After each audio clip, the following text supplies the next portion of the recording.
like to be here in the main arena.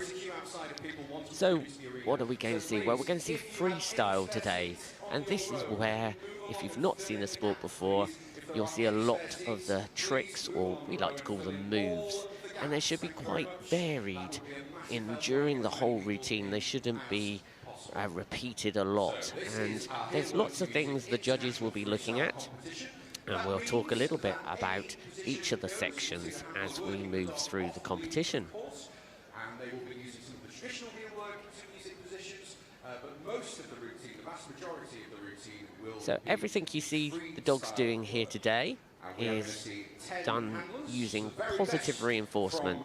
The dogs will be all expecting their big rewards at the end. And for many of these dogs, it will have taken a good few years to bring them up to this level, because to work for this amount of time, 4 minutes, in this atmosphere, you've really got to put in the work and put in to the work enjoyment, which is what we're going to see today.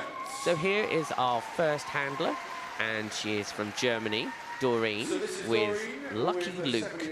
Now they're going to be performing to Champion of the Rising Sun, a lovely Blue Merle Border Collie. She's going to be kicking off our competition today.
Well, a powerful performance to start off this international freestyle competition.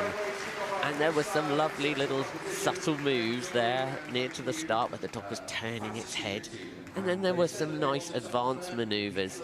And Advanced maneuvers mean things like the dog working at a distance, the dog working with its facing away from the handler, because obviously if the dog is facing away from the handler, then the dog can't read any physical signal or perhaps even hear the handler quite so well. So this dog was really enjoying itself out there. It was having a little bit of a bark. Here we go. Here's another little advanced maneuver. The dog was standing on the back and putting a rear leg in the air. So it wasn't just standing on the back, but it was doing what I call a multi-move. So it was doing one move, but combining it with another. So using its rear leg rather than its front leg, that would be deemed quite advanced. So yes, this little dog was having a little bit of a woof during it. And in a moment when we look at the scores, there will be a deduction section. And in the UK rules, the only deduction the judges can make is for any noise. And that doesn't have to be barking, it sometimes can be a whining and things like that. So the judges are now looking at the 3 areas, and each of these areas carries 10 points. We have content and flow, accuracy and team performance, and musical interpretation. So here we can see the judges have given a range of marks there, and it's not that they all have to be the same at all, because they will all have in their head what marks that they feel, and then they will be using that with every single competitor. So 22.30 is a nice score to kick off the competition.